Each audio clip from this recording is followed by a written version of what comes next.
নমস্কার, good morning. তোমরা দেখছো তোমাদের প্রিয় channel exam guide by Nitu. বন্ধুরা, এসএসসি এমটিএস জিকে ক্লাসে তোমাদেরকে জানাই স্বাগত।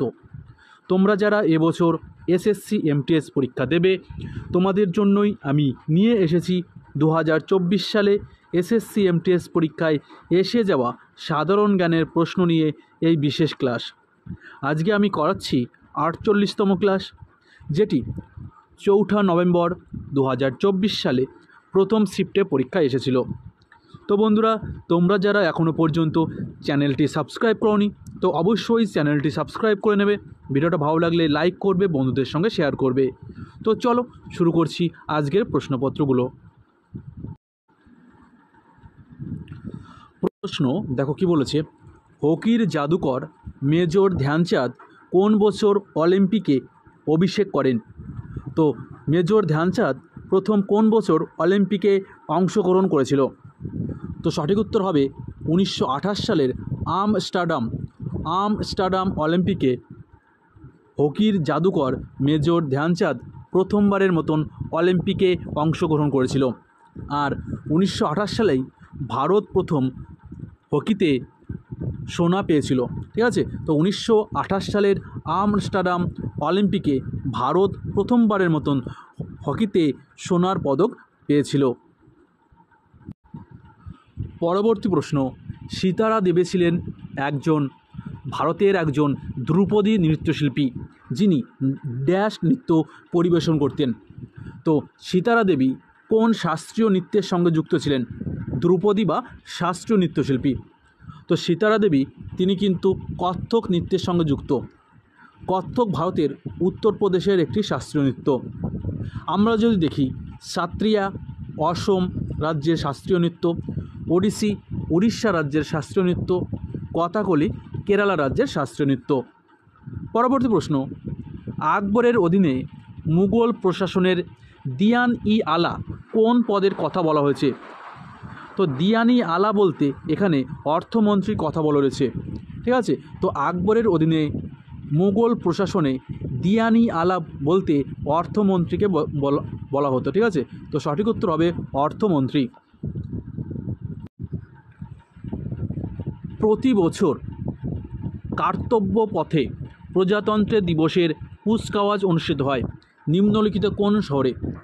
তো এই কর্তব্য পথ পূর্বে যাকে বলা হতো রাজপথ, তো এটি নতুন দিল্লিতে। ঠিক আছে, তো এখানে কিন্তু নতুন দিল্লির কথা বলা রয়েছে। পরবর্তী প্রশ্ন, বরফ গলে যাওয়া বৃষ্টিপাত বা ঝর্ণাধারার জল ভূমির একটি অংশ দিয়ে নিচের দিকে প্রবাহিত হয় এবং অবশেষে নদী বা সমুদ্রের মতো একটি বৃহৎ জলাশয়ে মিশে যায়। এই ভূমি অঞ্চলকে কি বলা হয়? তো এই ভূমি অঞ্চলকে বলা হয় নিষ্কাশন অববাহিকা।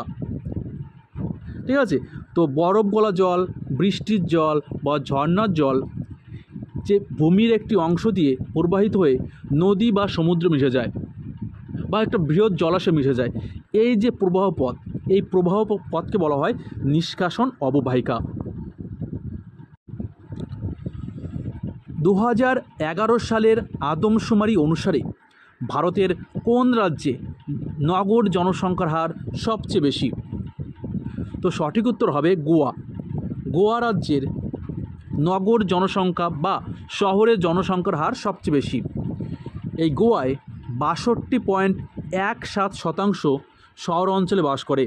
ঠিক আছে, তো 62.17% মানুষ কিন্তু শহর অঞ্চলে বাস করে।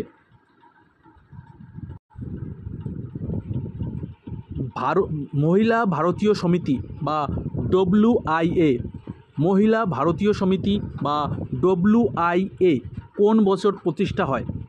তো মহিলা ভারতীয় সমিতি বা WIA এটি 1917 সালে প্রতিষ্ঠিত হয়।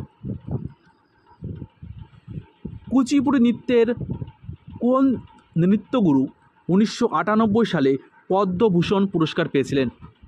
তো কুচিপুড়ি নৃত্যশিল্পী গুরু ভেমপতি চিন্না সত্যম, যিনি 1998 সালে পদ্মভূষণ পুরস্কার পেয়েছিলেন। কুচিপুড়ি নৃত্য ভারতের অন্ধ্রপ্রদেশ রাজ্যের শাস্ত্রীয় নৃত্য।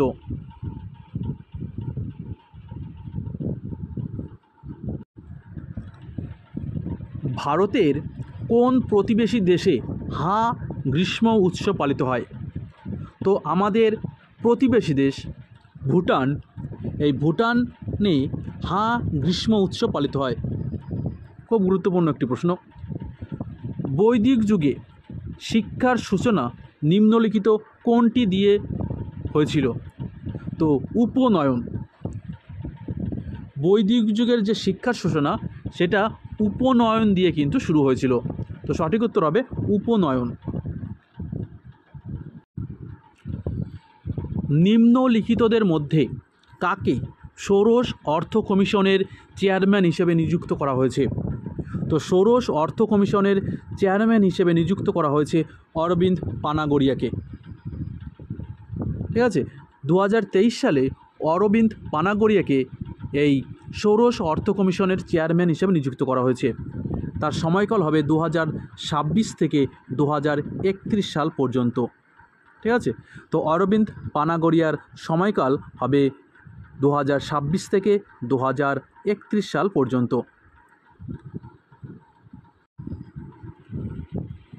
পণ্ডিত জানকী প্রসাদ কোন কত্থক ঘরানার সাথে যুক্ত?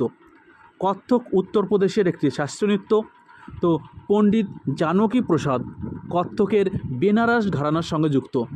তো সঠিক উত্তর হবে বেনারস ঘরানা। কোন রাজ্য সরকার মুখ্যমন্ত্রী শিখো কামাও যোজনা চালু করেছিল? তো সঠিক উত্তর হবে মধ্যপ্রদেশ। মধ্যপ্রদেশ রাজ্য সরকার এই মুখ্যমন্ত্রী শিখো কামাও যোজনা চালু করেছিল। অস্ট্রেলিয়া 2021 সালে নিউজিল্যান্ডকে কত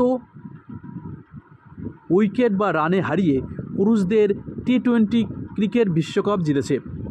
2021 সালে অস্ট্রেলিয়া প্রথমবারের মতন তারা টি-20 ক্রিকেট বিশ্বকাপ জিতেছিল, সেটা নিউজিল্যান্ডকে 8 উইকেটে হারিয়ে। নিউজিল্যান্ডকে 8 উইকেটে হারিয়ে অস্ট্রেলিয়া প্রথমবারের মতন 2021 সালে পুরুষদের টি-20 বিশ্বকাপ জিতেছিল। নিচের কোন অভিনেতার আত্মজীবনী আনফিনিশড? তো ভারতীয় অভিনেত্রী প্রিয়াঙ্কা চোপড়ার আত্মজীবনী আনফিনিশড। তো সঠিক উত্তর হবে প্রিয়াঙ্কা চোপড়া। নিম্নলিখিত হরপ্পা শহরগুলোর মধ্যে কোনটি দুর্গ ছাড়াই পাওয়া গেছিল? তো কোন শহরে কোনো দুর্গ ছিল না? তো সঠিক উত্তর হবে চানহুদারো। তো হরপ্পা শহরগুলোর মধ্যে চানহুদারোতে কোনো দুর্গ ছিল না। ভারতের কোন ভৌগোলিক অঞ্চলে দোয়াব দেখা যায়? দোয়াব, দুটি নদীর মধ্যবর্তী অঞ্চলকে বলা হয় দোয়াব। তো এটা উত্তরাঞ্চলীয় সমভূমিতে এই দোয়াব দেখতে পাওয়া যায়। ঠিক আছে, ভারতের উত্তরাঞ্চলীয় সমভূমিতে এই দোয়াব দেখতে পাওয়া যায়। নিম্নলিখিত কোন আইনটি ইস্ট ইন্ডিয়া কোম্পানির আঞ্চলিক বিষয়ে ব্রিটিশ সরকারের প্রথম হস্তক্ষেপ ছিল? তো সঠিক উত্তর হবে রেগুলেটিং অ্যাক্ট 1773। 1773 সালের রেগুলেটিং অ্যাক্ট, যে আইনটি ইস্ট ইন্ডিয়া কোম্পানির আঞ্চলিক বিষয়ে ব্রিটিশ সরকারের প্রথম হস্তক্ষেপ ছিল। নিম্নলিখিত কোন রাজ্য এবং কেন্দ্রশাসিত অঞ্চলে স্ল্যাশ অ্যান্ড বার্ন কৃষি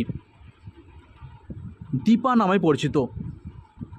ঠিক আছে, ছাই এবং পোড়া কৃষি যার নাম দীপা, এটি কোন রাজ্য এবং কেন্দ্রশাসিত অঞ্চলে দেখতে পাওয়া যায়? তো সঠিক উত্তর হবে রাজ্য ছত্তিশগড় এবং কেন্দ্রশাসিত অঞ্চল আন্দামান ও নিকোবর দ্বীপপুঞ্জে।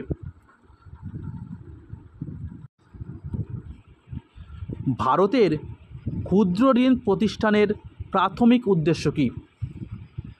ভারতের ক্ষুদ্র ঋণ প্রতিষ্ঠা বা মাইক্রো ফিন্যান্স ইনস্টিটিউট এর প্রধান উদ্দেশ্য হচ্ছে নিম্ন আয়ের ব্যক্তি বা উদ্যোক্তাদের আর্থিক সহায়তা এবং পরিষেবা প্রদান। ঠিক আছে, তো যে সমস্ত ব্যক্তিরা নিম্ন আয় করে বা খুব কম আয় করে তাদের স্বনির্ভর করাই কিন্তু এই ক্ষুদ্র ঋণ প্রতিষ্ঠানের প্রাথমিক উদ্দেশ্য। ভারতীয় সংবিধানে মূলত কয়টি অনুচ্ছেদ নিয়ে গঠিত ছিল? তো ভারতীয় সংবিধানে অর্থাৎ মূল সংবিধানে ভারতের অনুচ্ছেদ ছিল 395টি। তো মূল সংবিধানে ভারতের কিন্তু 395টি ধারা বা অনুচ্ছেদ ছিল। যে ব্যক্তির লোহিত কণিকার সংখ্যা খুব কম তাকে চিকিৎসাগতভাবে ড্যাশ বলে জানা যায়। তো যে ব্যক্তির লোহিত রক্তকণিকা সংখ্যা খুবই কম তাকে চিকিৎসাগতভাবে রক্তাল্পতা বলা হয়, রক্তাল্পতা বলে জানা যায়। তো সঠিক উত্তর হবে রক্তাল্পতা।